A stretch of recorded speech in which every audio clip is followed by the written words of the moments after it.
Well, hello. I want to welcome you to a revisit to an old favorite pen. Periodically, it's fun to go back and visit old pens that I have used before and really like and have remained in my collection. So the Pilot Justus is one of those pens.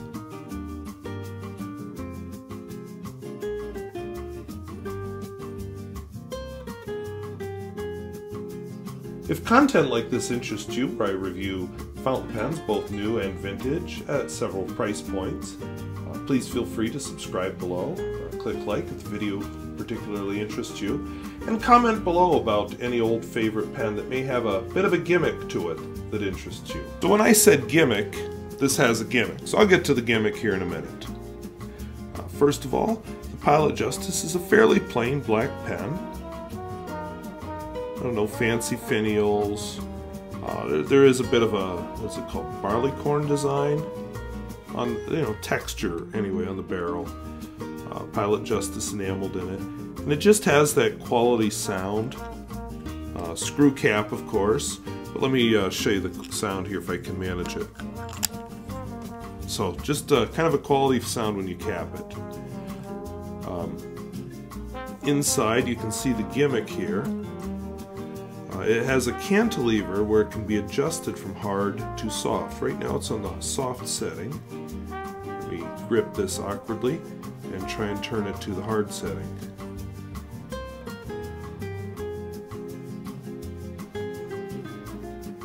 So this little cantilever supposedly makes it hard.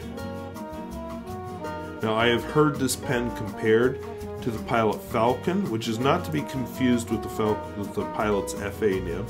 I don't have personal experience with this, so if you're interested how it compares to the Falcon, don't ask me. I will say that the FA nib is much softer, but it's sort of a different animal. It uses Pilot's Con 70 converter, which is a push-button converter, and you can see it's almost empty because I like this pen, and when it's inked, I use it up very quickly. So all in all, a very quality-feeling pen. Now, this was a top 10 pen when I did my top pens for the first time back in 2016. I said I liked its versatility. But that said, that adjustability from hard to soft really is a gimmick. I won't say that I never use it, because there are times when I do want a pen that's hard writing, but I will say I don't use it very often. I'm one of those people that walks around with a number of pens inked at once. So, okay, so I'll have my flex writer and I'll have my hard writers, and I'll just grab the pen that suits me better. But I'll tell you where it came in handy that I could do this is, if I'm writing math or science or, any kind of calculations, then I don't want the flex. If I'm writing words, I want the flex. So it is nice to be able to do that. And it is a good writer. That's the main thing. The gimmick is just gravy. Would I call this a flex nib? No. This is definitely a soft nib. A very soft nib, but hardly flex. So that said, let's get into looking at how this thing writes. I am going to do 2 writing samples today.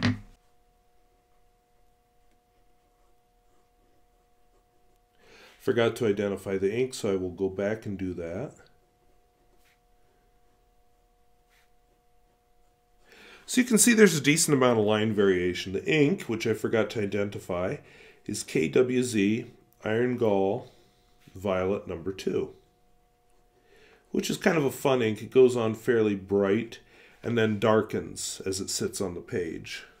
So let's do the same thing at hard. Since I went out of order with the soft, will go out of order with the hard. And I think you can see I'm still getting some line variation. No line variation, no pressure, they're about the same. If I use some pressure, I definitely get line variation. Perhaps not as much, but I still get it.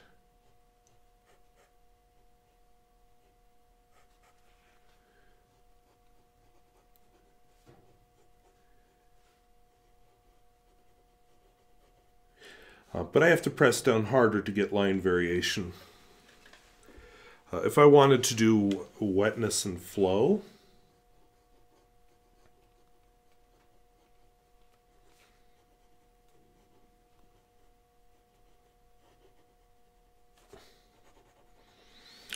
This pen has no trouble keeping up with the demands I place on it.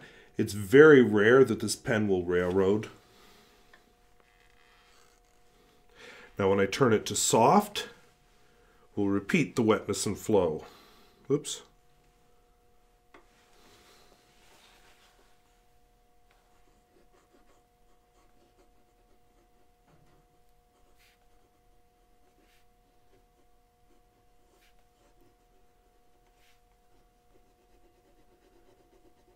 I'm using a moderate amount of pressure here. Again, no trouble keeping up. The smear test.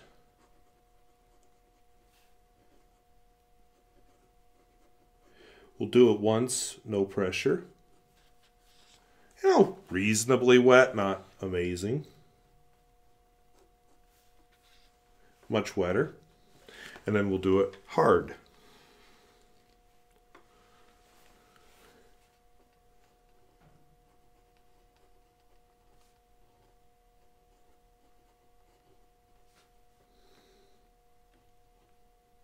Oops, I just did the flexed first. We'll do the unflexed.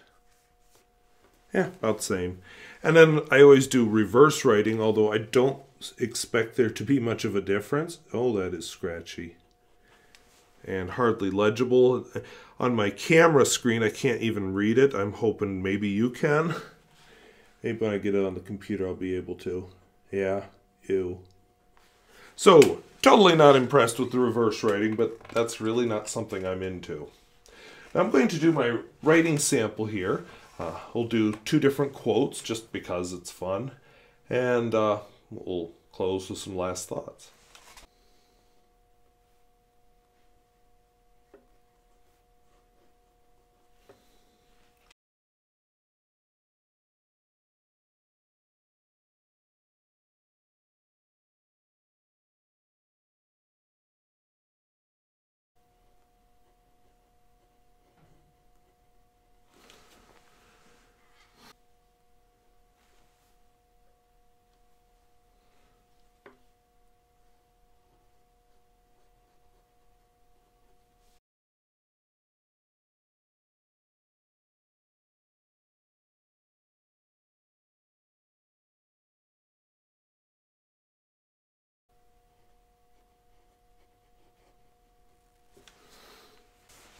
So all in all, would I buy this pen again if something happened to this one?